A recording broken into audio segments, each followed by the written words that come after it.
what is going on, guys? It's your boy Cecil here. There's a video here today. I'm bringing you guys another video on how to create your own little brand. We're gonna put a little title on this video. Basically, I think the first one I ever did was sort of how to get your own first design client, or how to get your first design client from scratch, which is a really cool, well-received video. And I thought people might actually care about my opinion, so I'm gonna make another video here today, being how to make your own, or how to create your own income, right, as a freelance designer.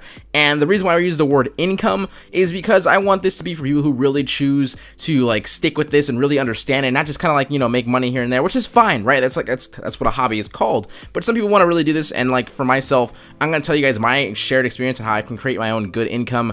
And of course I live at home and stuff. Like, I need a little Q&A session. I do live at home, 21 years old. I plan on moving out this year.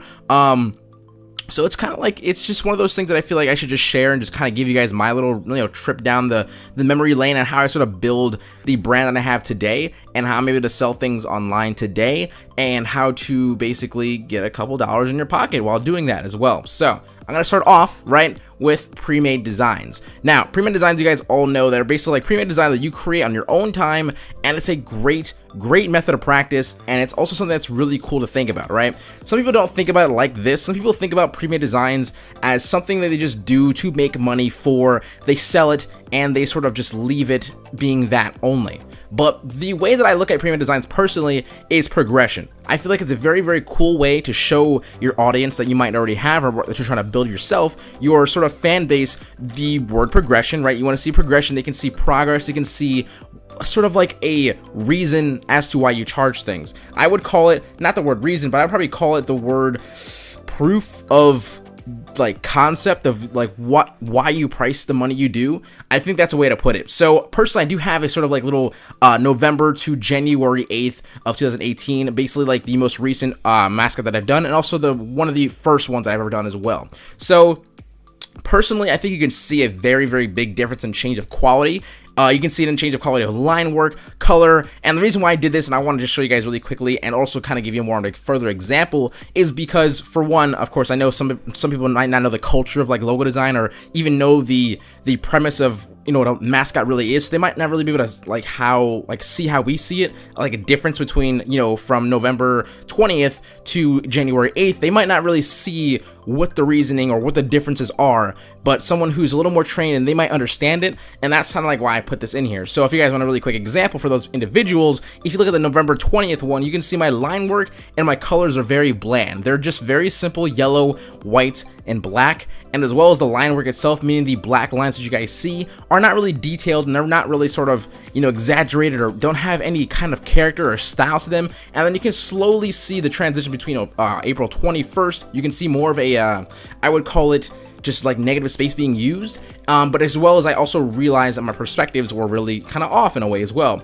And then you kind of get to the September 26th one, where you can get a little more bit of line work going in, right? You can see I kind of like use like the negative space in the eyes, and you sort of like get a little more, you know, fluid with the colors, and like using shades, and just using different kind of colors, right? But you get a lot of difference when you look at the December 4th one, which I've done a lot of mascots in between September and December, and I just showed you guys this one because one of my favorite ones of that time. And you can see just like the use of this really nice blue color, the line work actually it's just not black, right? It's like has a blue tint to it, and everything just really kind of has a uniform fit to it. Now personally, I think the facial structures could have been done a little bit better. However, that was that, right? And then the one that I've done most currently would be the January 8th one, where it's a nice little cool tiger, and I think it's really awesome. Also, the thing I want to point out, as well as all my pre-mades have sold besides one of them. So what I'm going to tell you guys is it really does matter when you kind of show you have a storyline when it comes to your pre-mades. That's why I say if you're going to start, and like also one thing as well is, how do you say it? It's like I said, it's a great method of practice. You can be done on your own time. I know a lot of people kind of stress out on sort of like client works, where you have to get a date, and like you start getting frustrated with the client, or, you know, I wouldn't recommend that, by the way, but it happens, right? You get frustrated and you're just like, oh, I just don't want to work on this anymore, and your work ethic and your work quality, is not the best. And what happens is your client will see it, and then they'll ask for a refund, or they'll ask for like a revision, and you're just done with the client. You're just like, you know what, whatever, and then you just sort of refund the money, and that's all that time wasted. That happens. It's happened to me, and I personally say that, and I just know that the client is always right to an extent. understand that. Don't put yourself through hell because you just want the money for it. Sometimes you just have to understand, like, hey man, I really can't get this concept, or can we work on something different? Do not be afraid to ask that. Now, one other question you might ask yourself is, how do you sell the pre-made design, and how do you really ask yourself, hey, what do I price this as? And I would personally tell you is sort of like, be reasonable but not desperate, right? Now this might be a little weird to you, and I might have a little bit of, not, I wouldn't call it hate, but a little bit of disagreement. This is a very flexible conversation, right? How you price your work. I personally believe you should charge an hourly rate. Now, it's not just about how much time you spend on it. I know that personally. I had a conversation with a friend named Aaron, and he pointed that out very clearly to me, and I already kind of knew, but I didn't want to like, just, you know, kind of say, yeah, you know, but I kind of want to just sell it right there and then. That's something that's kind of struggling, right? I promise you that there's a price out there for everyone for the quality of work that you do, and I'm going to tell you that because that's a damn truth. I mean, there's like 7 billion people on the planet, right? But let's just think about that, right? Anyway, regardless, is how do you sell it? I personally do it by how I personally, like, how much time I personally spent on the actual concept itself. So for me, I spend about maybe like 3 to 4 hours, maybe at most 5 hours on my pre-made mascots, and that's kind of like an altogether-ness, right? In document, probably 2 to 3 hours. So for me, I say like $20 an hour is a pretty okay rate for just some practice. Now, you got to remember to yourself that this, I would call pre-made designs, I do personally call them practice. I don't call them, you know, like a finalization, because there's some things that I know for sure that I could fix, but I'm just like, I'm so frustrated with it, and it's on my own time, and kind of doing it in one session is just kind of fun for me. It's therapeutic for me, and I come out with a really cool concept that's just good enough for people to purchase it and to enjoy it and make brands out of it. So with that being said, I kind of would suggest you to maybe do it hourly, but also the experience, right? For my first mascot that I ever did, right, that November 20th one, I charged around, I think it was $30 for that, and I think I sold it at $25, telling people like, hey, I lowered the price down, it's now $25, and someone bought it for $25 and not $30.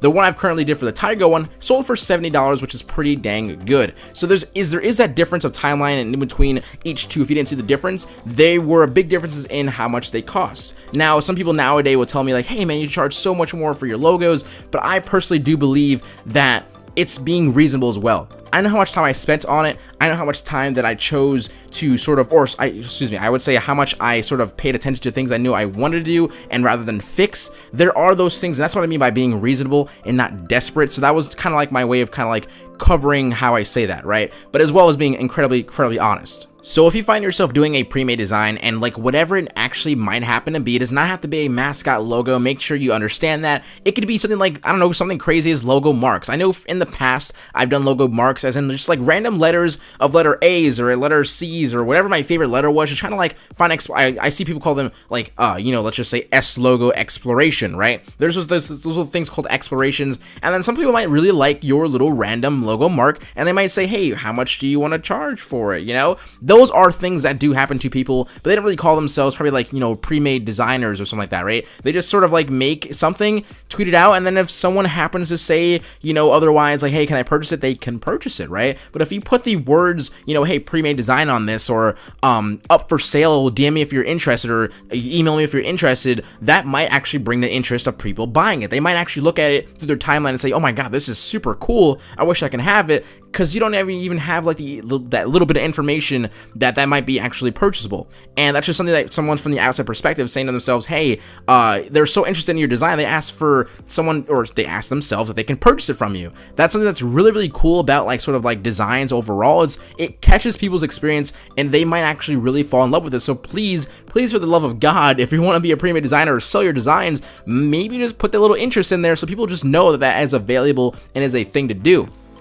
But that's not the entire point. What I'm going to say to yourself, right, if you're going to find yourself doing a pre-made design, whatever it may be, we're going to go with this again, even if it's like a banner design, I don't know, like anything that you might find, like wallpapers, who the heck knows, right? Whatever you want to sell and that you've done for practice. Let's say you spend 2 hours on it, right?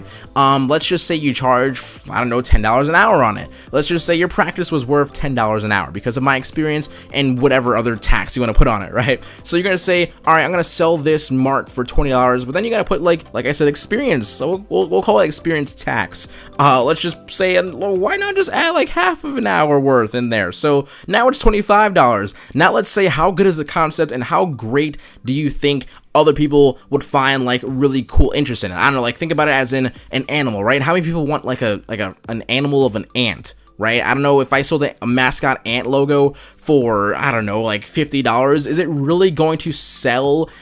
Just like even in the sense of the animal itself. But what if I sold this really cool aggressive tiger that was just super awesome? You know what I mean? You see what I'm trying to say that?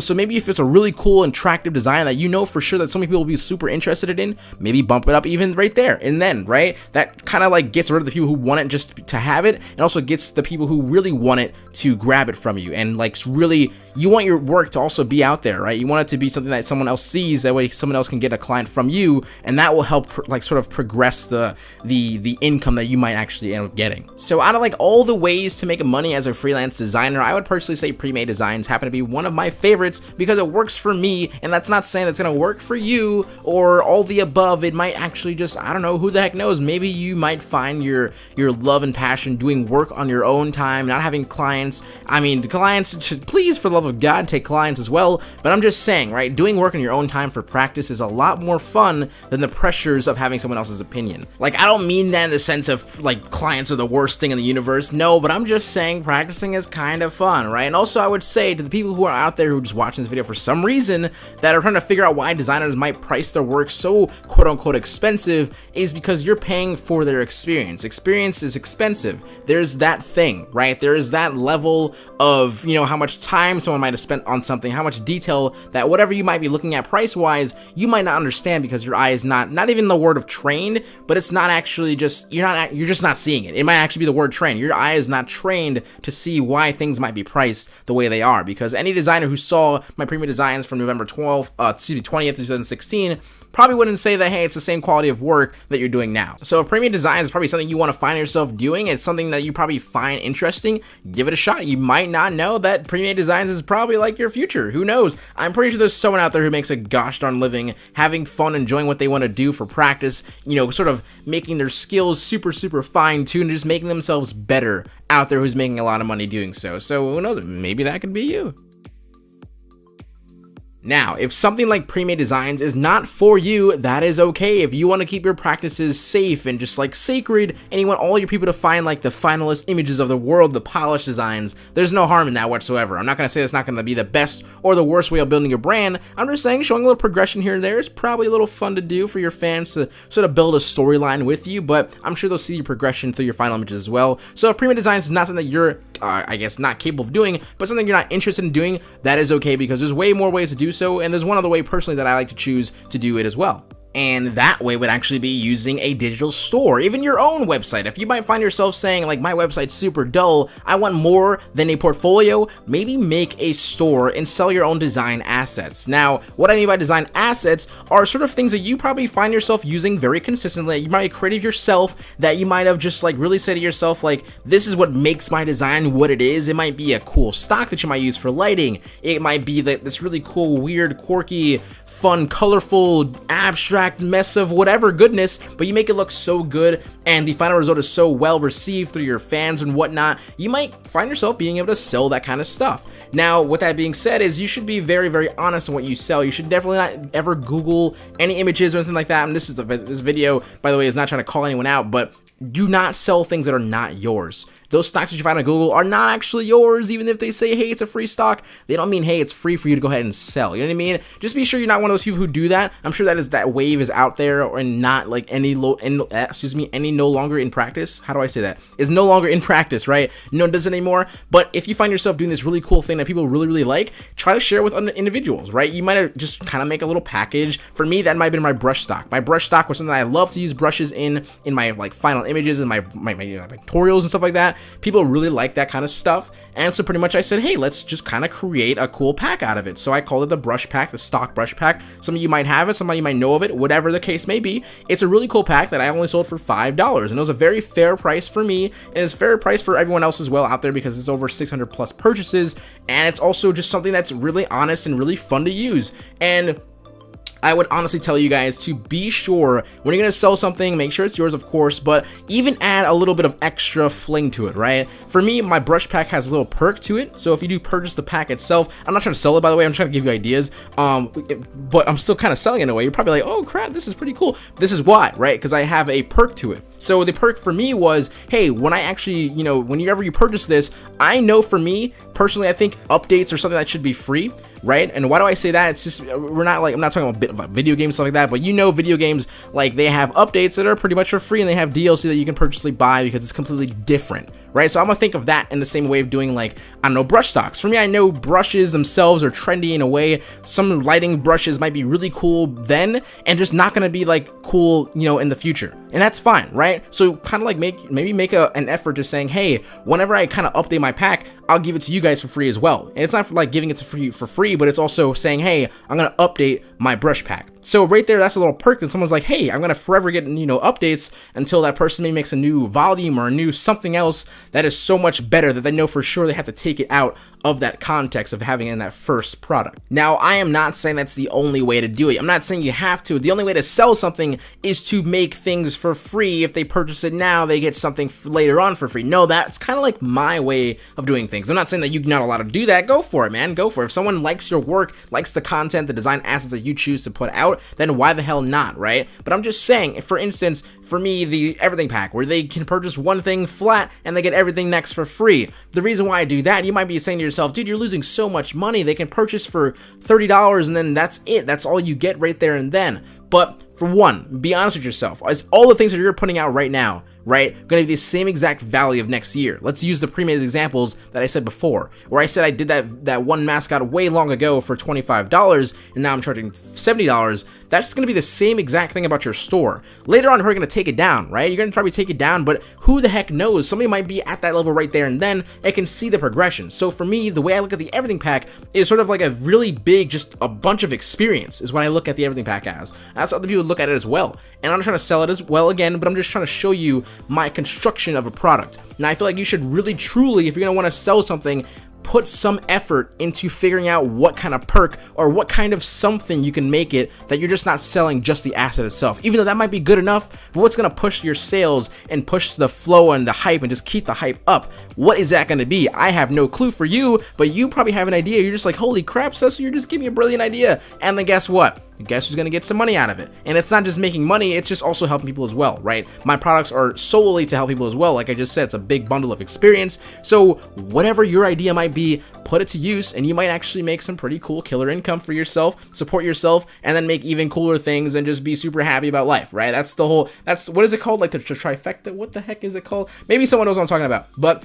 anyway, I think those two things, right? The second one is pretty short, but it's pretty honest. It's pretty cut, you know, kind of cut clear. You got to think about what product you might want to be selling. You might sell pre-mades, you might sell pre-made PSDs, I would call them, right? You might sell, I wouldn't say pre-made, you're probably going to sell something that got like, what if your tweet got like 300 freaking likes and like 100, you know, retweets on this project that you did for some individual, right? And then it might not ever end up using it, but you did it for fun, you just did it for whatever. You might say to yourself, dude, I can totally, if someone liked it so much, maybe they want to know how I did it. You can sell your PSD. People sell their work. They sell their work in the actual file itself, so you can study exactly what you did.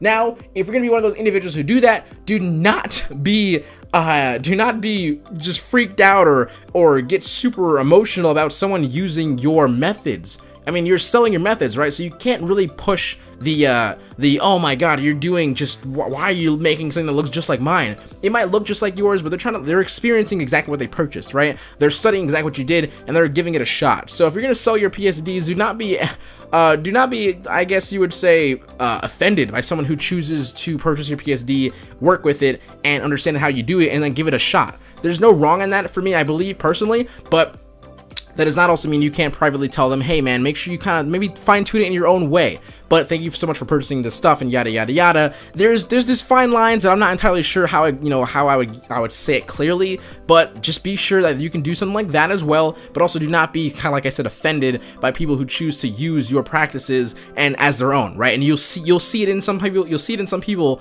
That's just simply because they're studying it, right? So if that is for interest for you, hopefully one day you can come back to this video and be like, yo, Cesso, thank you so much for kind of helping me figure out how I can sort of support myself more, just not by getting clients alone, because that's not the only way, right? That is not the only way. There's probably tons of other ways. So personally, if you probably have a different way, tell me, like, let me know what it is. I believe the word income, right? Like I said at the beginning of the video, how to make a passive income. I think making an income as a freelance designer happens to be having multiple sources of that money, right? Multiple sources of money. So for me, pre-made designs plus clients plus, you know, a design asset store, all those combined are a really cool way for me to make a nice passive income, right? That was my conclusion kind of sentence, and I hope for gosh that it helps someone out there, and hopefully these videos here you guys do enjoy. So that's pretty much it for me today. Thank you guys so very much for watching. I will talk to you guys next Sunday. And also, I was thinking of an idea of having some sort of upload for every single day